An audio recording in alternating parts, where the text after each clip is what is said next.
Neng Tia, hari ini ada berita apa yang rame? Banyak Mas, kalau misalnya kita ngebahasin mengenai pemberitaan-pemberitaan yang jadi sorotan. Tapi rasanya nih, untuk rinciannya kayaknya supplier data kita nih yang bisa merincikan kira-kira ada berita apa aja nih Bu? Jadi ada yang menarik ya Mas, Mbak ya, dalam sepekan terakhir ini ada yang ketemuan, ada yang diputuskan, dan ada yang berubah haluan. Oh, sedap nih Mas yang ketemuan. Yang ketemuan siapa tuh?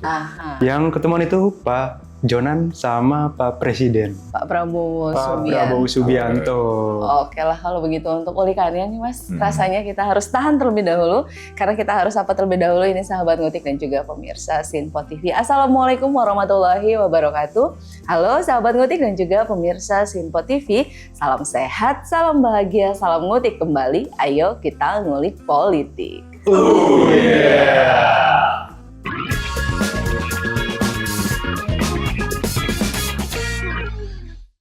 Baik sahabat ngutik dan juga pemirsa Sinpo TV, di awal tadi kita sudah dipantik nih beberapa pemberitaan yang akan kita ulik di episode kali ini. Nah kebetulan memang di episode kali ini merupakan episode breaking politik sepekan yang mana teman diskusi saya adalah Bung Mahfud nggak pakai MD dan juga tentu saja Mas Icang. Halo. Tadi di awal kita ada diskusi ya Mas ya mengenai salah satu pemberitaan yang di minggu ini banyak sekali mendapatkan sorotan. Tadi Bung Mahfud itu bilang ada yang ketemuan, terus ada yang diputuskan, dan juga ada yang berubah haluan. Nah memang sedikitnya dalam BPS kali ini kan kita tidak akan membahas isu yang spesifik ya Mas ya. Tetapi ada banyak sekali isu begitu. Nah sedikitnya itu saya mencatat sekitar lebih dari 5 isu lah yang akan kita bahas, yang akan kita ulik di episode kali ini. Saya rincikan terlebih dahulu Mas untuk isu-isunya. Ini yang pertama, isu yang akan kita bahas atau kita ulik di episode kali ini yaitu adalah hasil sidang putusan MKD untuk kelima anggota DPR nonaktif. Dan isu selanjutnya ini juga ada penyelesaian utang kereta cepat Wus, di mana ini juga yang cukup menarik dan menuai banyak sorotan adalah pertemuan dari Presiden Pak Prabowo dengan mantan Menteri Perhubungan kala itu yaitu Bapak Ignatius Jonan. Dan selanjutnya ini juga ada Kongres Projo yang berubah haluan begitu ya tadi kata Bung Mahfud, dan juga ada Gubernur Riau yaitu Bapak Abdul Wahid yang menjadi tersangka kasus korupsi jatah preman gitu. Jatprem. Dan selanjutnya ini juga ada isu dari Wakil Presiden Republik Indonesia yaitu Mas Gibran Raka Buming Raka yang menepis isu bahwa dirinya ditepiskan atau diasingkan ke Papua. Betul sekali. Dan yang juga ini menjadi polemik begitu di dalam minggu ini juga masih menjadi sorotan yaitu usulan gelar pahlawan nasional. Terutama ini yang sangat menjadi polemik dan menjadi perbincangan begitu ya adalah gelar pahlawan nasional untuk Presiden kedua Republik Indonesia yaitu Bapak Soeharto. Nah, saya mau langsung ulikannya ini terkait dengan pemberitaan yang sangat menjadi sorotan sekali yaitu hasil sidang putusan MKD untuk kelima anggota DPR nonaktif. Ini ada 2 hasil ya untuk kelima ini ya, 3 anggota diberikan sanksi nonaktif, ada jatah penonaktifannya tuh selama 6 bulan, 4 bulan, dan 3 bulan ya Mas ya. Dan yang betul. Nah untuk 2 anggota lagi itu ada yang tidak diberikan sanksi tapi diaktifkan kembali langsung. Betul ya. Nah sepertinya Bung Mahfud nih punya ulikan khusus terkait ini. Monggo Bung langsung. Jadi kemarin kan tanggal 5 ya. Mahkamah Kehormatan Dewan DPR RI itu menggelar sidang etik mengenai 5 anggota DPR nonaktif ya. Ahmad Syaroni, kemudian Adis Kadir, Uya Kuya, Eko Patrio, dan satu lagi Napa Urbah gitu kan. Jadi awalnya ini kan berarti sidang ketiga ya Mas ya? Ketiga ya. Sidang ketiga. Awalnya itu tanggal 29 kan digelar pertama kali itu untuk penelaahan perkara. Kemudian dilanjutkan lah ada perkara yang bisa dilanjutkan. Kemudian tanggal 3 November 2025 itu MKD menggelar sidang pertama perdana untuk mendengarkan kesaksian ahli. Di situ banyak ahli yang dipanggil, Mas. Ya. Dari Setjen DPR, kemudian ahli kriminologi, Kriminolog juga ya. kemudian grafolog dan lain-lainnya gitu kan, dimintai kesaksian dan keterangan terkait apakah para terduga ini memiliki pelanggaran kode etik gitu kan. Kemudian pada tanggal 5 kemarin diputuskanlah putusannya, Mas. Jadi kata Neng Tia tadi ya, kata Mbak Tia, itu terbagi menjadi dua. Ada yang diputuskan melanggar kode etik dan diputuskan satu lagi tidak melanggar etik. Untuk yang ketiga ini yang diputuskan melanggar etik itu Ekopatrio. Yang pertama diputuskan melanggar etik dan dijatuhi hukuman skors ya, atau dinonaktifkan selama 4 bulan untuk Ekopatrio.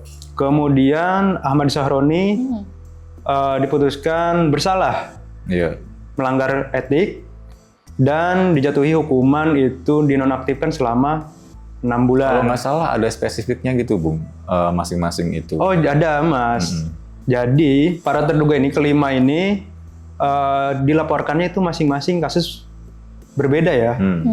Kayak misalkan Ahmad Sahroni itu dilaporkan ke MKD karena penggunaan diksi yang kurang pantas di muka umum gitu kan.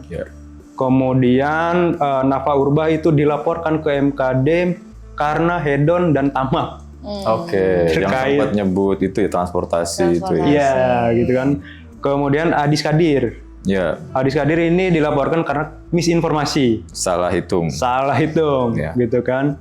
Kemudian Uya Kuya dan Ekopatrio ini sama kasusnya, dilaporkannya sama.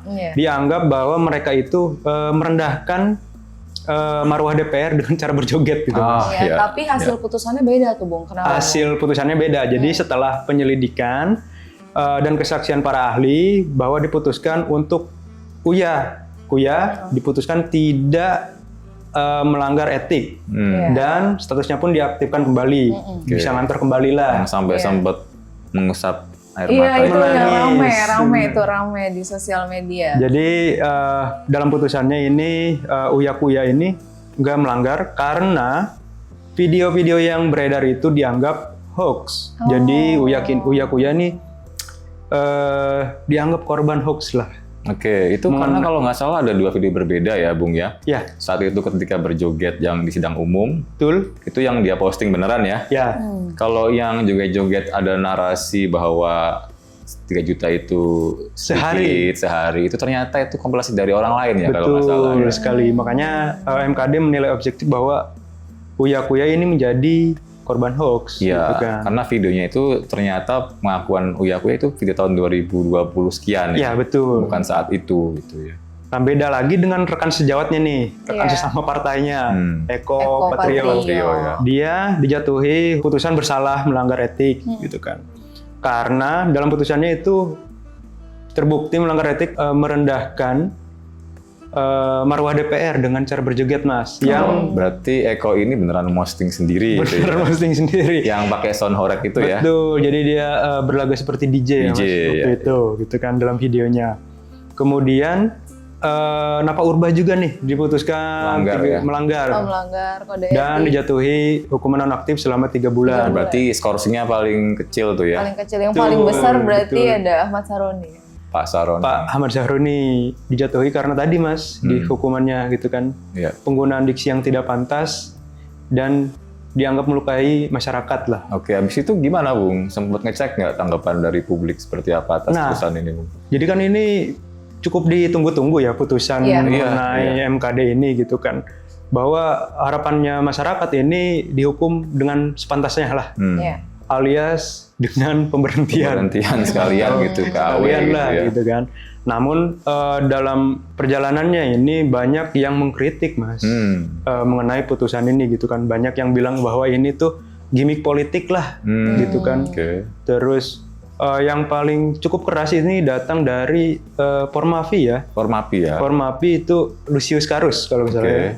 Lucius Carus menyebut bahwa putusan ini tuh hanya untuk menyelamatkan teman sesama anggotanya. Waduh, ya. Bukan untuk menyelamatkan marwah DPR gitu kan.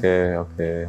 Kemudian banyak juga netizen yang bilang bahwa enak itu mah cuti gitu kan. Cuti nggak digaji. Cuti nggak digaji. Gitu kan. Nah itu dia Mas terkait dengan terakhir kan tadi pernyataannya netizen begitu ya. Ini juga rasanya kalau misalnya bicara puas dan tidak puas terkait dengan putusan MKD ini suara yang muncul kebanyakannya nggak puas nih Mas ya. Mengenai putusan MKD itu gimana kalau dari Mas Icang ulikannya nih Mas? Iya kan kita sempat bahas ya kalau nggak salah di BPS sebelumnya. Betul. Bahwa ini sebenarnya momentum buat DPR untuk mengembalikan marwah dan kepercayaan dari publik kan. Harapannya tinggi waktu itu. Betul. Dan benar saja ketika diputuskan bahwa mereka itu semacam cuti nggak digaji gitu ya. Ada yang 6 bulan, 4 bulan, 3 bulan. Kok rasanya agak terlalu ringan ya? Iya. Ya kan, karena kan jangan-jangan gitu Ibu saya menduga ada presiden ke depan bahwa nggak apa-apa kali ya ntar kalau ada meleset dikit ngomong, tuh nggak dipecat ini gitu loh. Iya, paling juga dikasih cuti ya paling lama tuh ya 6 bulan tadi. Apalagi yang 2 juga dianggap ya tidak ada melanggar kode etik, langsung nonaktif, dan langsung kelihatan ini ya terharu gitu ya. Iya. Kayak akhirnya aku bisa kembali jadi wakil rakyat gitu kan. Jadi ya menurutku sih agak anti klimaks sebenarnya ini putusan MKD ini secara dan keseluruhan. lagi-lagi nih Mas, MKD DPR RI itu melanjutkan istilah anggota DPR nonaktif gitu kan, yang sejatinya tuh anggota DPR nonaktif tuh nggak ada ya, tidak ada istilah di tersebut ya Undang-Undang MD3 gitu. Adanya tuh cuman mekanismenya PAW ya, pergantian antar waktu pergantian ya. antar waktu. Jadi ya ke depan mungkin jangan-jangan kita jadi curiga gitu ya. Nanti akan terulang lagi kayak gini, Bu. Betul. Kalau ada apa-apa, tinggal sidang MKD, cuti sebentar gitu kan. Gajinya nggak masuk sih, karena itu kan dibilang ya, sama siapa? Wakil Ketua MKD ya? Iya, betul. Pak Adam ya? dari Jatun. Ya, yang dulu jadi Cagup DKI kalau nggak salah dulu tuh, tahun 2008 itu.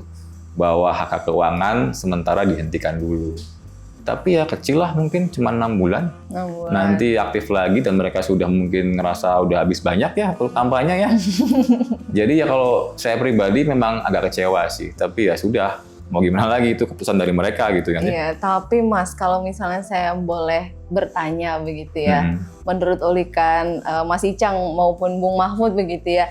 Sebetulnya Mas putusan yang paling tepat begitu untuk kasus para kelima anggota nonaktif ini mungkin gimana tuh Mas kira-kira? Kalau menurutku pribadi nih ya, mungkin dari Uyakuya, saya juga mendapatkan perspektif baru ya. Waktu itu kan momentumnya mungkin lagi panas. Termasuk yang ngelihat video itu langsung kesel sih. Apalagi ya kan agak tengil kayaknya itu ya beliau itu ya.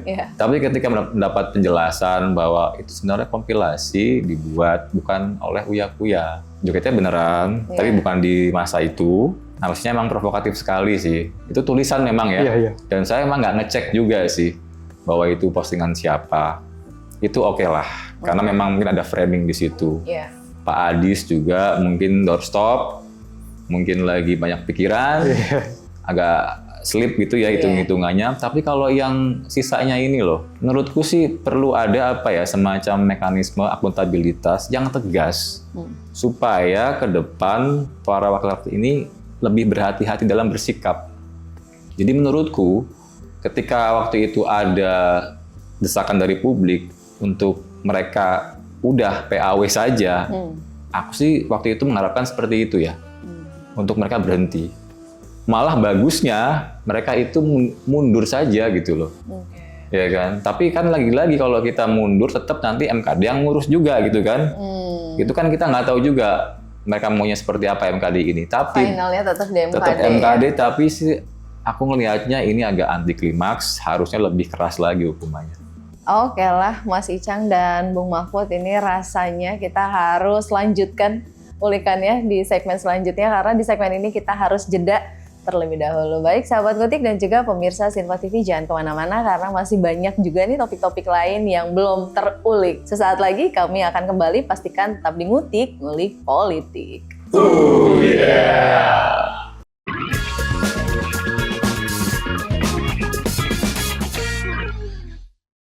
Sahabat Ngutik dan juga pemirsa Sinpo TV, kembali lagi di Ngutik, ayo kita ngulik politik.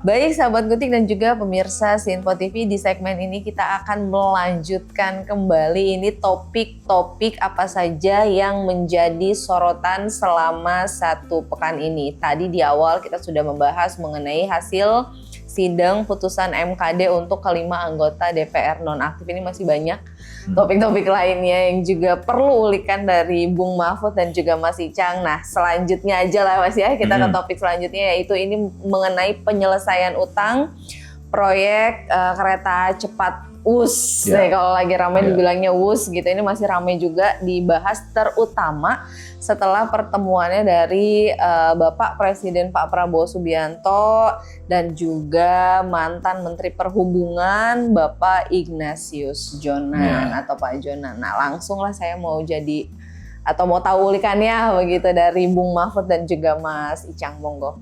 Oke, jadi memang lumayan heboh ya waktu Pak Jonan diundang ke istana saat itu. Bahkan langsung banyak yang komentar apakah ini pertanda akan masuk kabinet, kan? Tapi kan orang waktu itu langsung mengaitkan ya dengan isu yang lagi santer, yaitu tentang utang kereta cepat WUS.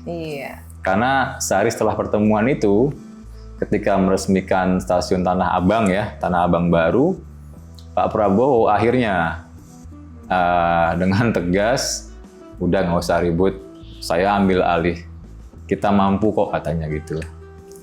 Ini jadi titik terang menurutku sih ya, setelah beberapa kali sibuk lempar bola pingpong gitu ya.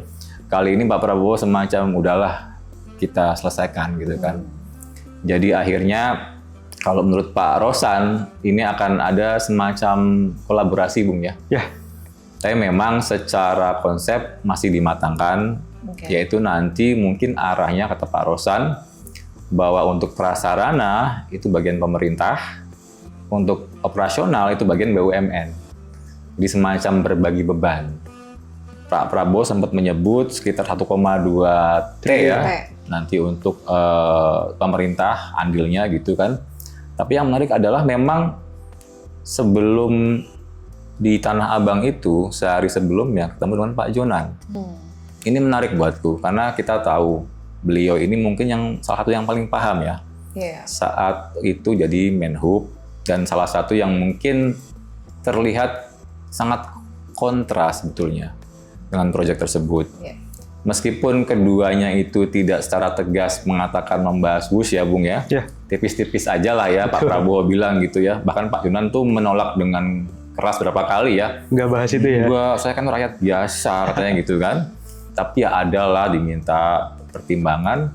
Bahkan menyebut hal lain. Waktu itu Pak Jonan menyebut banyak program presiden sekarang ini Pak Prabowo kerakyatan. Ya kan, yang bermanfaat buat banyak orang. Tapi juga yang menarik Pak Jonan itu menyebut nggak mungkin lah programnya itu langsung sempurna semuanya. Itu saya langsung kepikiran bukan WUS sebenarnya, tapi MBG. Makanya sempat ada beberapa orang, wah ini mungkin arahnya apa ini? Apakah mungkin akan membantu di bidang MBG kah? Tapi apapun itu, menurutku ini langkah catur 4 dimensi Pak Prabowo.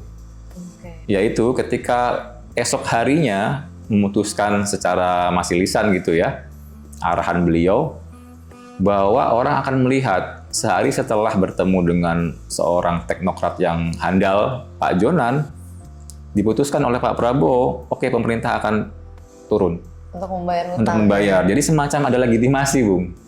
Karena kita tahu publik itu sangat merasakan ya transformasi dari KAI di bawah Pak Jonan sebelum jadi menteri kan ya. Nah, yang menarik juga ketika Pak Prabowo itu ke Tanah Abang, itu titik berangkat dari Manggarai. Naik KRL kan, naik KRL-nya ini pula pakai rangkaian baru, Bung. Yang baru ya? Yang dari China itu, yang adem sekali itu. Saya beberapa kali kan udah naik gitu kan. Itu memang kereta baru yang enak sekali ya. Lebih cepat, lebih adem dan lebih bersih pastinya karena kereta baru gitu kan ya. Pak Prabowo di situ berujar, saya itu cinta kereta katanya. Ya kan, wah ternyata kereta kita udah sebagus ini gitu kan. Dan mungkin ini semacam rayuan dari Dirut KAI juga, Bung. Pada akhirnya kan Pak Prabowo langsung kan, memang ada kan kebutuhan penambahan gerbong baru, ya kan. Akhirnya langsung udah 30 rangkaian gerbong, berapa? 4,8 T, saya genapkan aja jadi 5 T sekalian, dibilang gitu. Ini menarik, Bung, karena apa? Disinilah anak kereta itu banyak menangnya gitu loh. Karena kita kaitkan dengan WUS ya, misalnya gitu ya, KAI itu yang menanggung paling banyak karena pemilik saham mayoritas ya, ini pasti akan berdampak ke pelayanan publiknya, Bung. Ya kan? Dan kita tahu per hari itu jutaan komuter naik KAI, Bung. Betul. Terus juga dengan kemarin itu kan ada renovasi stasiun Tanah Abang, itu 380 M kalau nggak salah, penambahan lajur juga, dan perluasan area stasiun ya. Ini akan membantu mengurai sedikit lah gitu ya kepadatan di kereta. Saya takut memang kalau memang pemerintah itu nggak turun tangan, nanti efek dominonya akan ke KRL juga. Karena kan mau gimana pun meskipun konsorsiumnya itu KAI, tapi kan pengelolanya itu kan KCIC ya. Jadi agak kurang fair menurutku ketika KAI jadi terima beban yang paling besar. Sedangkan kita tahu KAI itu subsidinya gila-gilaan, Bung. Kalau kita itu naik itu mungkin berapa ribu perak, itu subsidinya kan banyak sekali. Jadi jangan sampai satu area ini terkorbankan, yang lain juga kena gitu. Jadi kalau saya pribadi sih, menurut saya ya meskipun ini pahit ya, bahwa banyak kritik itu pasti. Tapi juga ada pengamat kereta api, itu juga mengatakan bahwa Pak Edi Nur Salam sejatinya meneruskan kereta api itu jangan Bandung aja, itu bukan pilihan katanya. Karena apa? Harusnya itu memang diteruskan sampai Banyuwangi, Surabaya dan Banyuwangi. Ini menarik juga ini. Betul. Satu, selain juga Pak Prabowo mengatakan ada arahan untuk pembelian rangkaian gerbong baru, ini diteruskan sampai ke Banyuwangi juga. Karena apa? Titik ekonominya akan optimal. Karena seperti kita bahas sebelumnya, Bung, harusnya kan kereta cepat ini harusnya menggantikan pesawat. Kalau KCJB atau WUS itu nggak akan break even point memang, karena terlalu pendek. Betul. Jadi di sini memang menurutku ya, kalau mau kereta cepat ini self sustain, itu harus menambah justru jarak. Dan Pak Prabowo sudah mengatakan ini akan nanti dibahas Menko Infrastruktur dan juga Menteri Perhubungan. Jadi menurutku ya, ada hikmah di balik huru-hara utang kereta cepat ini. Yang paling menang banyak nanti adalah pengguna kereta api justru, Bung. Jadi ya menurutku it's okay lah. Memang ini jadinya semacam perubahan paradigma yang tadinya mungkin dibilangnya B2B, tapi akhirnya ada pemerintah di situ ya. Tapi pada akhirnya ini good ending sih buatku sih. Karena nggak mungkin BUMN seperti KAI itu diberikan tanggung jawab sebesar itu. Ya, tapi menarik sih Mas, saat Mas Icang mengatakan bahwa ini akan ada penambahan lajur gitu ya, jalur ini sampai ke Banyuwangi dan juga Surabaya gitu. Rasanya saat mendengar ini pun saya langsung jadi tertarik begitu. Kalau misalnya hanya, saya mohon maaf nih, harus jujur, saat ada kereta cepat itu antara Jakarta sama Bandung aja, itu saya sampai sekarang pun nggak tertarik buat naik karena nggak make sense. Nggak make sense. Terus ada juga yang bilang bahwa ini menggantikan pesawat gitu ya. Itu juga masih rasanya belum terasa. Tapi kalau misalnya ada penambahan jalur perpanjangan ke Banyuwangi kemudian Surabaya, itu make sense tuh, bisa untuk menggantikan pesawat. Terus juga kan kalau misalnya kereta cepat, otomatis juga kan waktu yang kita gunakan untuk transportasi tersebut juga kan lebih singkat gitu. Dan ditambah lagi Banyuwangi, Surabaya itu juga sekarang kan punya destinasi wisata Iya, juga yang betul, oke betul. ya. Benar. Satu lagi, Iya. Pak Prabowo juga di lokasi itu langsung memerintahkan gitu ya untuk mempercepat kereta jalur Trans Sumatera, Kalimantan dan Sulawesi. Pemerataan pembangunan ya. Pembangunan, terutama Kalimantan, Bung. Seluas itu belum punya rel kereta api loh sampai sekarang. Iya. Dan memang sudah ada, Bung, blueprint-nya itu sudah lama, tapi baru masuk PSN. Proyek strategis nasional. Betul, Kaltim itu mau dibuatkan kereta logistik dulu. Karena kita tahu, Bung, ternyata kan profit pendapatan terbanyak kereta api Indonesia itu dari kereta logistik. Sekitar di angka pokoknya itu 1 triliun di atas penumpang, Bung. Jadi kalau kereta penumpang itu sekitar 12 triliunan kalau nggak salah gitu ya. Logistik itu 13 triliun. Dan dari 13T itu, 11T-nya itu batu bara doang, Bung. Jadi nanti ini akan masuk akal kalau Kaltim itu ada kereta logistik buat batu bara dulu. Kalau Sumatera mungkin reaktivasi jalur, Sulawesi itu baru Makassar ke Parepare. Itu harusnya kan nyambung dari Makassar sampai ke utara Manado, tapi masih 10 belum nyampe mungkin 5-10% itu. Baru jarak dekat Mas aja Ijang, di situ. terkait dengan penyelesaian hutang proyek kereta cepat WUS ini begitu ya. Kan ini memunculkan salah satu opsi yang itu adalah begitu menggunakan skema kewajiban pelayanan publik atau Public Service Obligation PSO yang sebagian dananya itu akan berasal dari APBN, Anggaran Pendapatan dan Belanja Negara. Nah, ini kan juga banyak nih memunculkan kritik gitu ya. Terutama ini dari fraksi PKS yang menolak pembebanan keuangan negara untuk proyek yang semula bersifat bisnis to bisnis. Sebelum kita ke topik selanjutnya, mungkin ada ulikan khusus terkait ini, Mas. Kalau saya juga agak meniru Pak Purbaya, ada betulnya. Itu betul juga, tapi lagi-lagi kita juga membicarakan soal PSO tadi ya, bahwa mau gimana pun tetap ini kan ujung-ujungnya gimana biar publik mendapat manfaat. Karena kalau lagi-lagi kita paksakan KAI menerima beban sebanyak itu ataupun tenornya diperpanjang, itu akan backfire ke kita juga. Jadi menurutku ini ya diskresi Pak Prabowo, meskipun agak ada sisi ini jadinya bukan B2B dong, tapi it's okay buatku. Karena pada akhirnya nanti yang akan diuntungkan itu publik. Tetap ya. Tetap. Karena kalau KAI itu keberatan beban, nanti akan ngaruh ke lainan dia yang lain-lain. KRL Jabodetabek, kereta jarak jauh. Kita nggak mau itu terjadi sih. Iya, padahal KRL itu salah satu transportasi yang sangat andalan saya tiap hari itu. Iya, benar-benar. Termasuk pelaku saya. Oke lah kalau Bung Mahfud, sebelum kita ke topik yang selanjutnya, adakah ulikan yang mau ditambahkan atau kita gas nih? Gas aja. Gas ya. Oke, dan selanjutnya ini ada topik juga yang sedang menjadi banyak perbincangan, sorotan begitu, mendapat sorotan adalah topik mengenai sederet fakta mengejutkan. Waduh. Apa tuh? Yang datang dari Kongres ketiga Projo yang unik begitu ya, dan juga cukup mendapatkan banyak sorotan. Ini adalah setelah Kongres Akbar pada awal November lalu, Projo ini ubah haluan. Mungkin yang saya catat itu ada beberapa poinnya mengubah makna dari Projo, katanya sudah bukan pro Jokowi tapi pro pemerintah, katanya gitu. Kemudian ini juga ada yang perubahan logo ya, nggak mau pakai lagi siluet ya, betul. Dan juga ada perubahan afiliasi. Nah, mungkin ulikannya gimana, Bung? Mas? Gimana, Bung, mencermati Kongres Projo kemarin? Jadi kan baru-baru ini ya, awal November, 1 dan 2 November tuh relawan Projo menggelar Kongres ketiga. Kemudian dari Kongres tersebut menghasilkan 5 poin, Mas.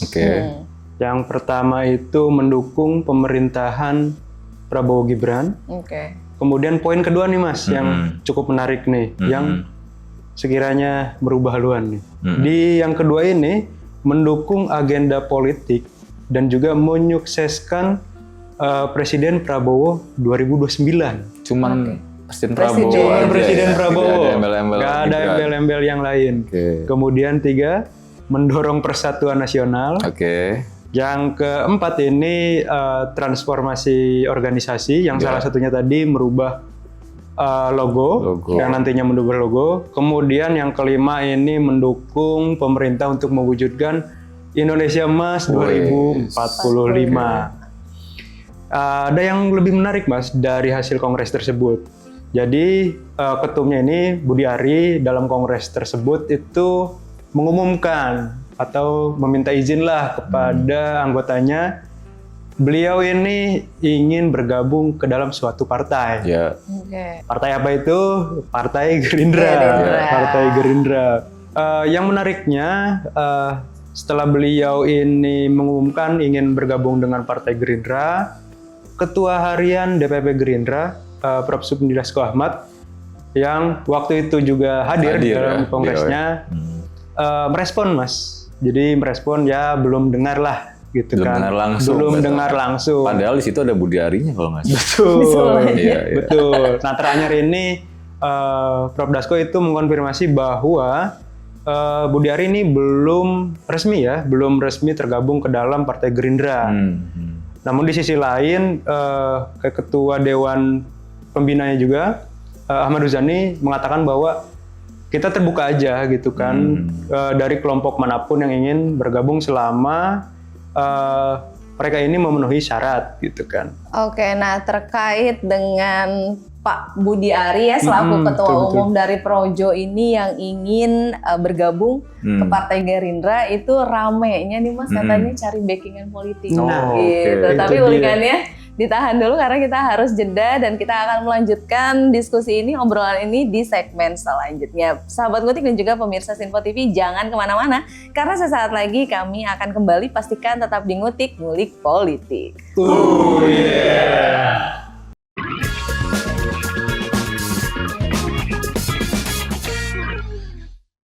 Sahabat Ngutik dan juga pemirsa Sinpo TV, kembali lagi di Ngutik, ayo kita ngulik politik. Baik sahabat Ngutik dan juga pemirsa Sinpo TV, kami akan melanjutkan kembali ini ulikan yang sempat terjadi di segmen sebelumnya. Tadi saya memotong begitu ya Mas ya untuk jeda yang sebelumnya ini terkait dengan Ketua Umum Projo yaitu Bapak Budi Ari yang diisukan akan bergabung atau meminta begitu ya, meminta izin, meminta restu untuk bergabung ke Partai Gerindra. Tapi di sisi yang lain isu mencuat juga katanya beliau ini sedang mencari backingan politik katanya gitu. Nah mungkin Mas Icang atau Bung Mahfud ada ulikan terkait ini? Ya sah-sah aja sebenarnya ya dalam dunia politik. Mungkin patron lama sudah tidak ada kuasa gitu ya, butuh suaka politik baru Bung gitu ya. Tapi kan kita tahu bahwa masing-masing partai punya mekanismenya Bung ya. Dan kita lihat aja nanti gimana, apakah itu akan smooth atau enggak. Karena kalau tadi Bung Mahfud sempat cerita soal Bang Dasko di situ kan, itu agak satir sebenarnya saya ngeliatnya Bung. Bahwa saya belum dengar langsung, padahal di situ ada Budi Arinya gitu kan ya. Tapi again di politik ini hal yang wajar sebenarnya. Nanti kita lihat aja nanti gimana kelanjutan Pak Budi Ari. Oke, mungkin Bung Mahfud boleh ditambahkan? Yang menariknya tuh pada kongres kemarin tuh empuknya nggak datang. Pak Jokowinya nggak datang. Cuman lewat video ya? Cuman lewat video aja. Kabarnya sih kata pengawalnya itu berhalangan hadir karena alasan kesehatan ya Mas ya. Karena sakit jadi nggak bisa hadir gitu kan. Nah meneruskan tadi isu bahwa Budi Ari ini mencari backing politik. Budi Ari sendiri itu mengonfirmasi ya bahwa enggak kok gitu, enggak nyari politik, enggak nyari backingan lah gitu kan.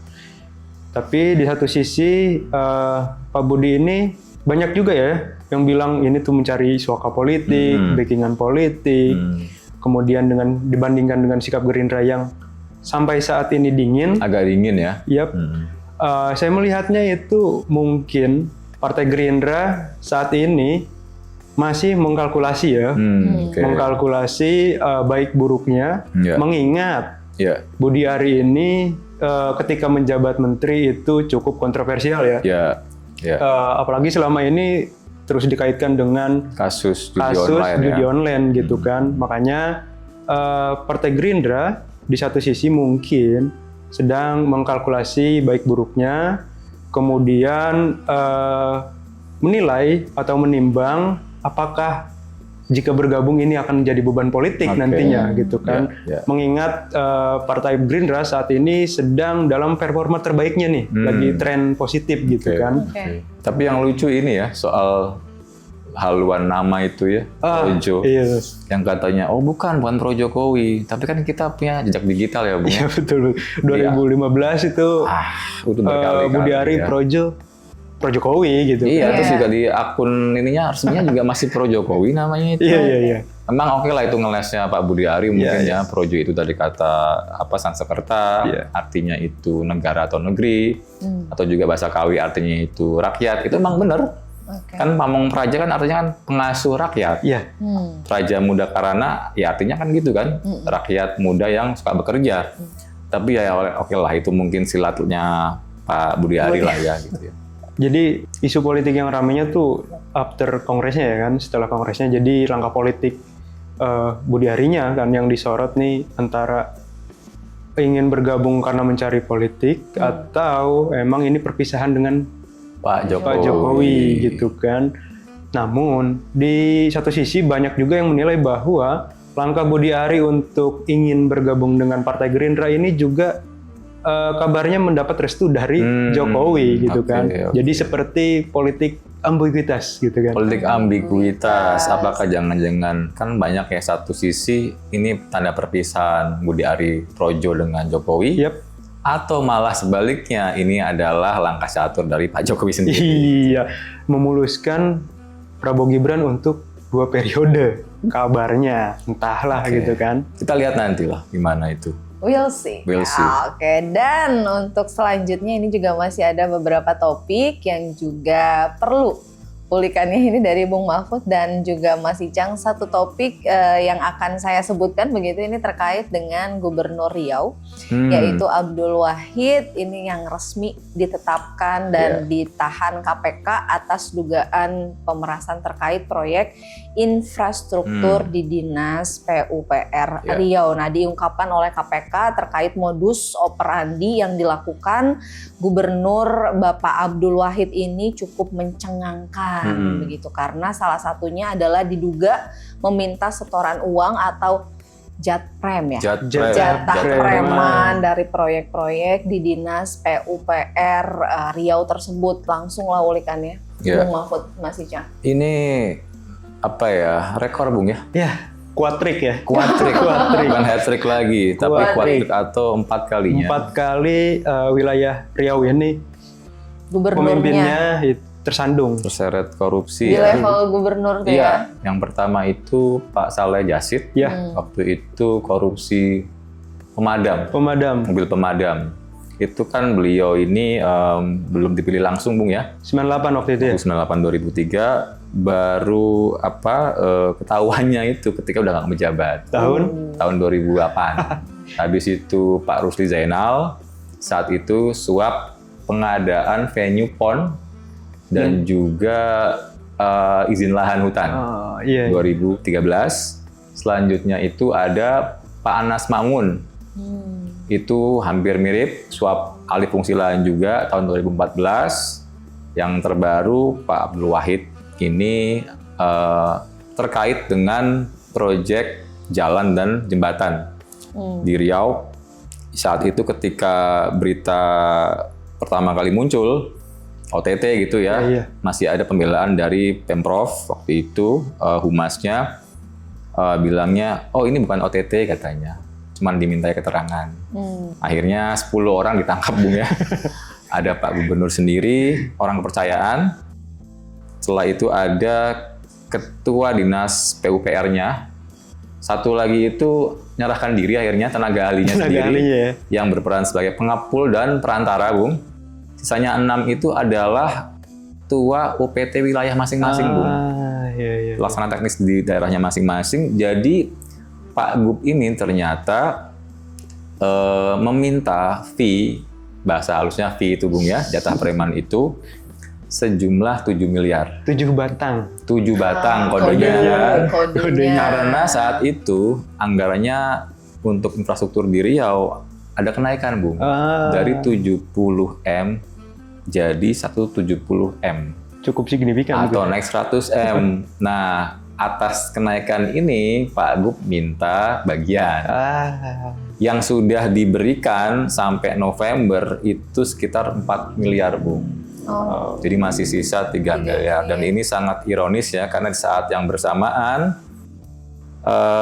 Riau ini defisit 3, sekian triliun akibat dari kemarin pemangkasan itu, Bung. Dan memang ini menyedihkan sekali, Bung ya. Saya nggak tahu apakah memang ada yang sangat salah dengan sistem kita, ataukah mungkin juga memang sedemikian sudah luar biasa ya korupsi di Indonesia ini. Tapi ya lagi-lagi sangat disayangkan karena Pak Abdul Wahid ini politisi muda yang sangat rising star, Bung. Cukup mulus ya? Masih mulus, 45 tahun. Awalnya itu dari aktivis dan beliau ini juga seorang bukan ini, Bung, dari bawah sekali. Merintis ya, perintis bukan pewaris gitu ya. Iya. Sempat ada cerita lah ya bahwa beliau itu pas ketika kuliah itu karena anak yatim harus jadi cleaning service, jadi tukang bangunan untuk biaya kuliah, sampai aktivis jadi DPR 2019, masuk lagi Senayan 2024, akhirnya maju ke gubernur, akhirnya menang. Dari PKB, muda sekali, Bung, tapi sayang sekali memang saya jadi ingat kasus Bung Noel ya, yang latar belakang aktivis, cuman nggak bisa menahan diri ketika jadi pejabat. Jadi sangat disayangkan, tapi lagi-lagi ini sangat miris, sampai ketua UPT itu dikabarkan harus berhutang untuk menyerahkan upeti itu ke Gubernur Riau.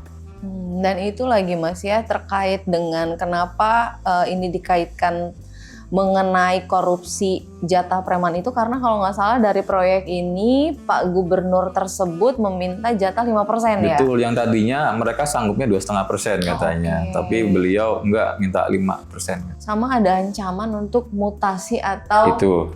Jadi kalau tidak dilaksanakan, pejabat PUPR-nya akan kalau nggak dicopot atau dimutasi. Iya, betul. Gitulah pejabat kita seperti itu sayangnya ya. Iya. Miris sekali. Lah, miris ya terkait dengan ini. Nah, selanjutnya Bung Mahfud, Mas Icang, kita masih ada ini topik lainnya juga begitu yang di pekan kita syuting begitu, ini yang juga menjadi sorotan. Ini adalah pemberitaan mengenai Wakil Presiden Mas Gibran Raka Buming Raka yang membantah isu bahwa dirinya diasingkan ke Papua setelah muncul wacana penugasan khusus dari Presiden Republik Indonesia Bapak Prabowo Subianto. Nah, Pak Wapres ini menegaskan begitu ya, kehadirannya di Papua bukan bentuk pengasingan katanya, melainkan bagian dari upaya pemerataan pembangunan di wilayah timur Indonesia. Ulikannya, Bung Mahfud, Mas Icang.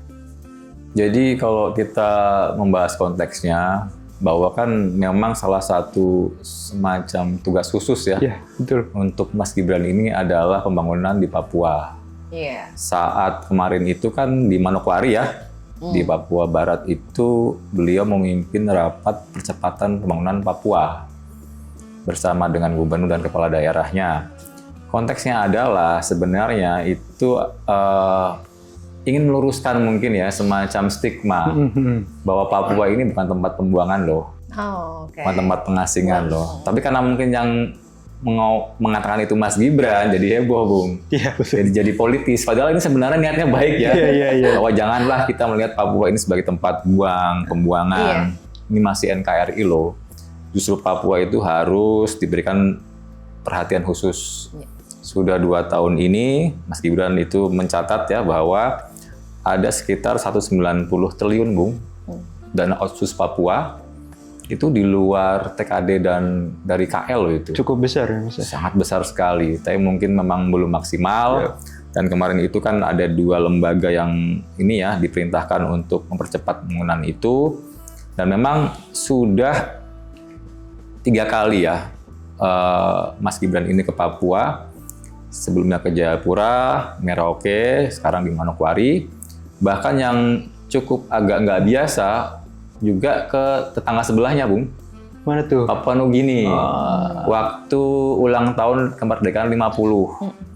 Itu diutus ke sana mewakili Pak Prabowo, dan kata Mas Gibran juga sudah ada MOU dengan Papua Nugini, karena mau gimana pun kan tetangga sebelah Papua langsung darat Papua Nugini, Bung, bahwa terutama nanti akan difokuskan pembangunan di perbatasan. Jadi sebenarnya ini bukan hal yang aneh ya, kalau kita flashback ke belakang, Pak Ma'ruf Amin juga serupa. Ada tugas khusus, saat itu salah satunya saya ingat, untuk fokus di ekonomi syariah. Mas Gibran ini memang agak unik sih ya, diminta untuk ngurus Papua yang kita tahu secara jarak, geografis, dan politik itu sangat berat sebetulnya. Ya, betul. Tapi mungkin kalau boleh saya tebak kenapa Pak Prabowo melakukan hal seperti ini, karena mungkin Pak Jokowi itu namanya sangat harum di Papua. Iya. Waktu menjabat udah mungkin belasan kali Cukup tuh. sering sana. Sering sekali bolak-balik Papua Barat gitu ya. Sampai yang malam tahun baru di Raja Ampat tuh loh, pakai sarungan itu loh. Jadi ya mungkin di situ apa ya, semacam ini loh, perpanjangan Pak Jokowi yang dulu akan diteruskan, legasi-legasi yang baik itu kan, termasuk infrastruktur segala macam. Tapi karena lagi-lagi karena ini yang mengatakan Mas Gibran dalam konteks tersebut, jadi agak politis gitu. Politis ya.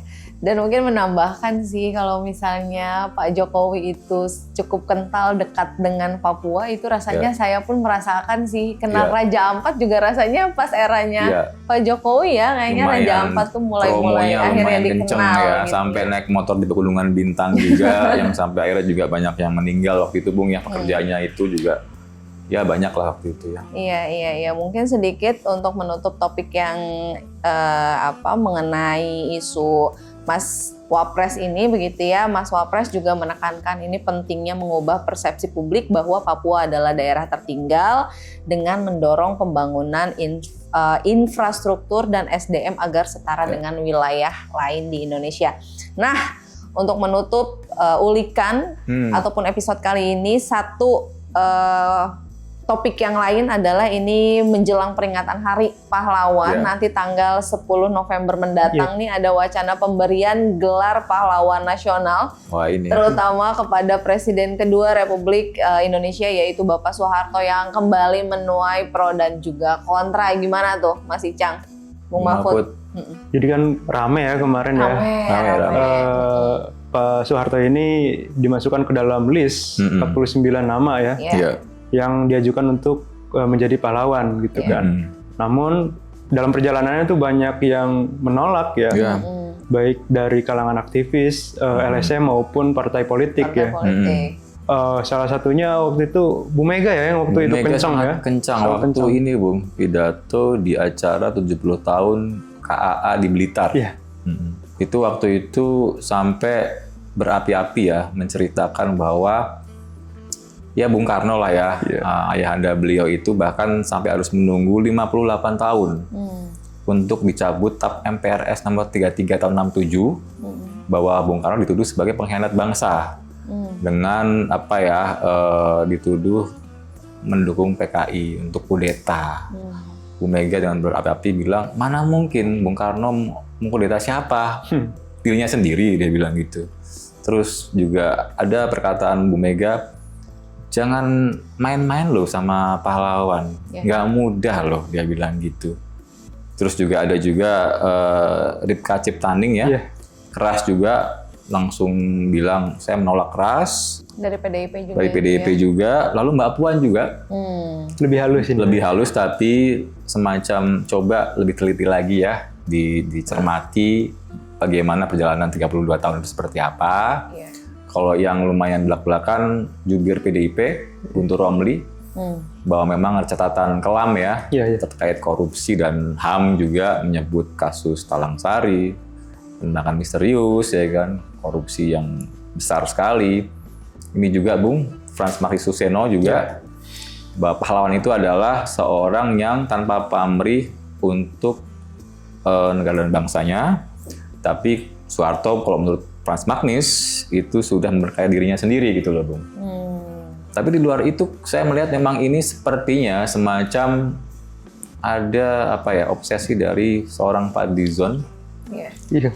Ketuanya juga kan? Ketua Dewan Gelarnya Bung ya, sekaligus Menteri Kebudayaan. Menteri Kebudayaan. Entah kenapa selain revisi buku sejarah, yang kemarin rame kan tuh. Yang rame juga, yang sempat juga pro kontra juga tentang pemerkosaan massal juga. Sekarang soal gelar pahlawan. Betul. Dan menurutku ya, secara ada baiknya bahwa sebelum kita memutuskan siapa pahlawan siapa bukan, kita harus melihat bagaimana reaksi publik. Karena pahlawan itu menurutku itu harus ada legitimasi moral dari publik. Betul. Kalau sampai ada suara yang masih berkeberatan, berarti kan itu nggak solid legitimasinya gitu loh. Karena apa? Coba kita agak sedikit bandingkan. Dari 24 nama yang diutamakan itu Bung ya, ada juga Gus Dur. Kita dengar nggak soal Gus Dur pro kontranya? Enggak. Hampir tidak ada Bung. Nggak ada. Berarti legitimasi moralnya cukup solid. Nah kalau Pak Harto, memang kalau kata Gus Dur sendiri, jasanya besar loh, tapi dosanya juga besar. Nah makanya kalau menurutku pribadi, coba ditimbang lagi lah mungkin baik-baik seperti apa. Oke lah, dan itu juga menjadi topik penutup untuk episode kali ini. Terima kasih banyak Bung Mahfud, Mas Icang atas ulikannya, dan juga sahabat ngutik pemirsa Sinpo TV. Saya juga ingin mengingatkan untuk Anda sekalian, bagi yang ingin kembali menyaksikan tayangan ini bisa langsung kunjungi kami di sosial media kami, YouTube kami Skala Survei Indonesia SSI Official. Jangan lupa untuk like, subscribe, dan juga komen. Nah, untuk mengakhiri perjumpaan kita di episode kali ini, akhir kata saya mengucapkan wassalamualaikum warahmatullahi wabarakatuh. Salam sehat, salam bahagia, salam ngutik. Kita sudah selesai ngulik politik. Oh yeah.